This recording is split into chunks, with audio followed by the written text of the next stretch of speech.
अस्सलाम वालेकुम, मैं हूं समी इब्राहिम और आप देख रहे हैं हमारा यूट्यूब चैनल। आज 11 मई है, मंगल सन 2021। बड़ी गर्मा गर्म सूरत हाल पैदा हो गई है।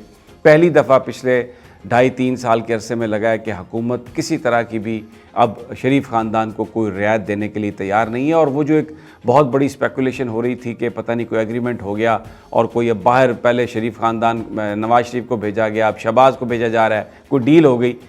गवर्नमेंट की हद तक ऐसा लग रहा है कि वो किसी ऐसी डील में शामिल नहीं है। दूसरी जानब शहबाज शरीफ साहब ने अपने दोस्तों साथियों से कहा है कि एस्टेब्लिशमेंट के ख़िलाफ़ आप कोई बात ना करें, इदारों के साथ मिलकर चलना है। तो इस पर हम करते हैं बात, लेकिन गवर्नमेंट ने बड़ा 2 अहम फ़ैसले किए हैं। एक तो जो शहबाज शरीफ साहब की ज़मानत हुई लाहौर हाई कोर्ट में, उसको वो सुप्रीम कोर्ट ऑफ पाकिस्तान में चैलेंज करेंगे। दूसरा, नैब का एक ख़त कि शहबाज शरीफ साहब का नाम ECL में डाल दिया जाए। इससे लगता है कि हुकूमत बिल्कुल मुकम्मल मुज़ाहमत करेगी, आखिरी हद तक शहबाज शरीफ साहब को बाहर जाने से रोकेगी। अब सुप्रीम कोर्ट का ये जो लाहौर हाई कोर्ट का जो फ़ैसला है 3 मेंबर बेंच का, ये बिल्कुल एक उस गाइडलाइन की वायोलेशन में है जो सुप्रीम कोर्ट ने दी, क्योंकि यहाँ पर शहबाज शरीफ साहब की ज़मानत के केस के मेरिट डिस्कस कर दिए गए हैं, ऐसी ऑब्जर्वेशंस दे दी हैं जिसके बाद अब इस बात का इम्कान ही नहीं है कि एहतसाब अदालत या ट्रायल कोर्ट जो है वो शहबाज शरीफ साहब को कोई सज़ा दे सके। इस हवाले से तो वो ये सुप्रीम कोर्ट की जो गाइडलाइंस हैं बिल्कुल उससे बरक्स है। अब हुकूमत जा रही है सुप्रीम कोर्ट में इस फैसले को चैलेंज करने के लिए, तो लेट्स सी कि वो क्या होता है। दूसरा जो फैसला कि हुदैबिया जो रेफरेंस था, हुदैबिया पेपर मिल केस था, उसकी तहकीकात दोबारा शुरू करने का फ़ैसला किया गया। अब इसमें थोड़ा सा एक कानूनी सिचुएशन तो ये है कि अगर एक जुर्म में सज़ा या जज़ा पहले हो चुकी हो तो फिर उसको दूसरी दफ़ा नहीं चलाया जा सकता। लेकिन क्रिमिनल केस में इस बात की गुंजाइश होती है कि अगर कोई नया एविडेंस आ जाए तो आप केस को चला सकते हैं। थोड़ा सा मैं आपको आज डिटेल दूंगा कि ये एक तासुर नून लीग की जो तर्जुमान हैं वो ये दे रहे हैं कि जनाब ये जो केस था ये सुप्रीम कोर्ट में भी शरीफ ख़ानदान के हक़ में फ़ैसला आ गया था और इसमें कुछ भी नहीं है, कोई बेईमानी नहीं की गई और ये बिल्कुल एक गलत केस था। अब ये मैं फैक्ट्स आपके सामने रखता हूँ तो आप देख लीजिएगा कि क्या ये मेरिट पर फैसला हुआ है या ये टेक्निकल ग्राउंड्स पर फैसला हुआ है। ये बड़ा अहम है आपको जानने के लिए। ये बड़े लोग जो हैं ये हमेशा टेक्निकल रीजंस के पीछे छुपते हैं। मिसाल के तौर पर इफ्तिखार चौधरी साहब के ख़िलाफ़ जो रेफरेंस था वो कभी मेरिट उसके डिस्कस नहीं हुए। उसमें बड़ी इंटरेस्टिंग चीज़ें थी। उसमें एक पेट्रोल पंप था जहाँ पर सिर्फ पेट्रोल मिलता था, लेकिन उन्होंने चिट्ठियाँ बना के दी हुई थी लाखों रुपए की जनाब इफ्तिखार चौधरी साहब को।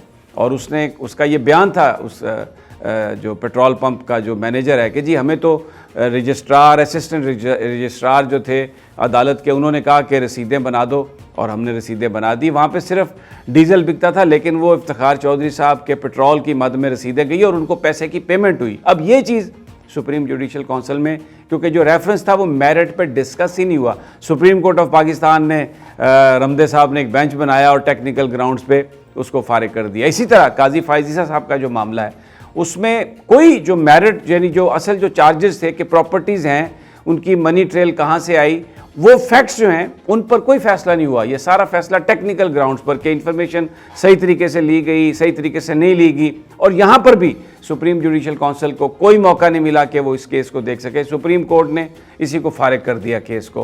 पहले अपना जो ऑर्डर था उसको भी फिर वापस ले लिया कि FBR भी इसके हवाले से कुछ नहीं कर सकती। और सुप्रीम कोर्ट का ये डिसीजन है कि अगर फैक्ट्स आ गए हों तो चाहे वो रिपोर्ट्स जो हैं वो ख़त्म भी कर दी जाएं, लेकिन वो फैक्ट्स मौजूद होते हैं और उन पर ही फैसला किया जाता है। बहरहाल ये टेक्निकल रीजंस हैं, लीगल रीजंस हैं और इसकी वजह से फ़ैसले होते रहे हैं इस तरह के। ये जो शरीफ ख़ानदान का हुदैबिया केस है ये भी ऐसे ही है। केस ये था कि तकरीबन $14 मिलियन मुख्तलिफ लोगों के नामों पर भेजा गया बाहर और उसको फिर हुदैबिया पेपर मिल के लिए इस्तेमाल किया गया एज ए डिपॉजिट मनी, उसके लिए जो लोन वगैरह जो लिए गए थे उसके लिए।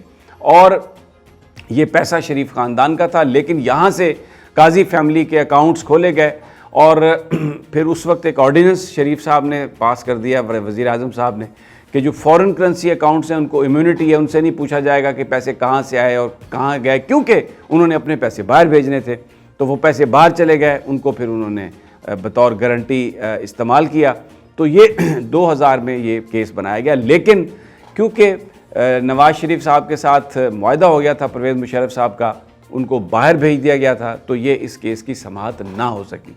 फिर जब इस केस की समाअत शुरू हुई तो उसमें इन्होंने ये कहा, प्ली ये ली आके कई साल के बाद, कोई तकरीबन 10-12 साल के बाद, कि जी मियाँ साहब तो बाहर थे और वो तो इस केस को चला नहीं सकते थे, तो इसलिए हम वापस आ गए हैं।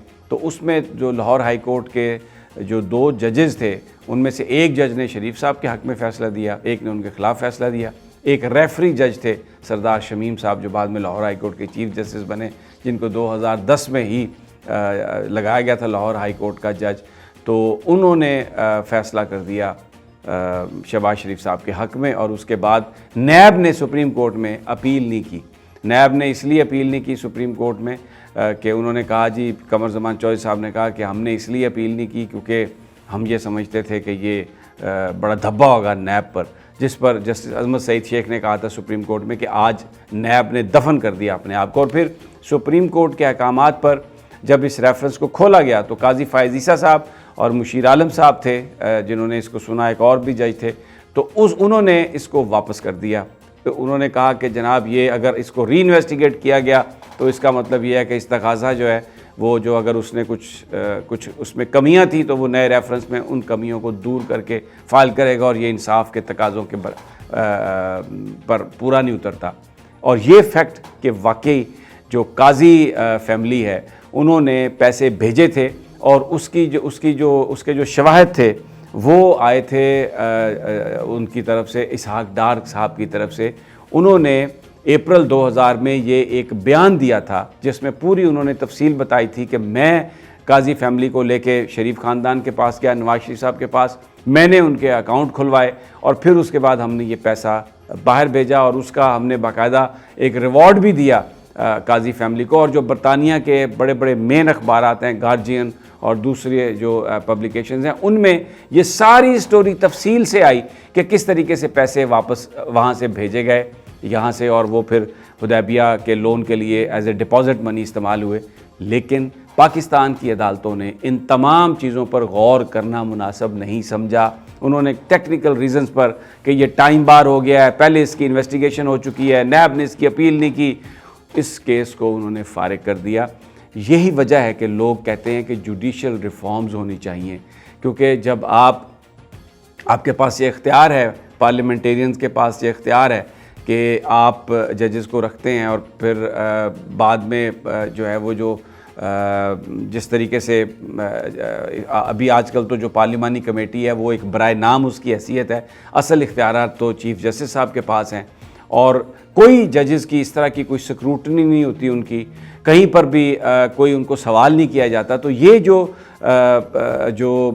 तरीक़ाकार है जजेस की अपॉइंटमेंट का, जिसमें पॉलिटिकल एफिलिएशन वाले लोग मुख्तलिफ़ तरीक़ों से अगर उसमें आ जाएं, और तो फिर उसके लिए एक बड़ी ख़राबी पैदा हो जाती है। इसीलिए एक ये डिमांड है कि अदलिया की आज़ादी के लिए, उसकी इंडिपेंडेंस के लिए, उसके नेक नामी के लिए ज़रूरी है कि जो उसकी अपॉइंटमेंट का तरीका है उसको उसमें रिफ़ॉर्म की जाए। बहरहाल ये टेक्निकल जस्टिस के पीछे छुपते रहे हैं। अब देखना ये है कि अगर इसको इन्वेस्टिगेशन FIA करती है तो उस पर अदालतें क्या रुख इख्तियार करती हैं, और क्या जो हुकूमत है वो शहबाज शरीफ साहब को यहाँ पर हुदैबिया में नवाज़ शरीफ साहब को और उनकी फ़ैमिली, क्योंकि उसमें हमज़ा भी हैं और भी बहुत सारे फैमिली के मेंबर्स हैं, क्या उन सब को कोई सज़ा मिल सकती है, और मेरिट जो है इस केस जो फैक्ट्स हैं क्या उन पर भी कोई तहकीकात और उन पर भी केस कोई चल सकता है, ये आने वाला वक्त बताएगा। इस वक्त हुकूमत की कोशिश ये लग रही है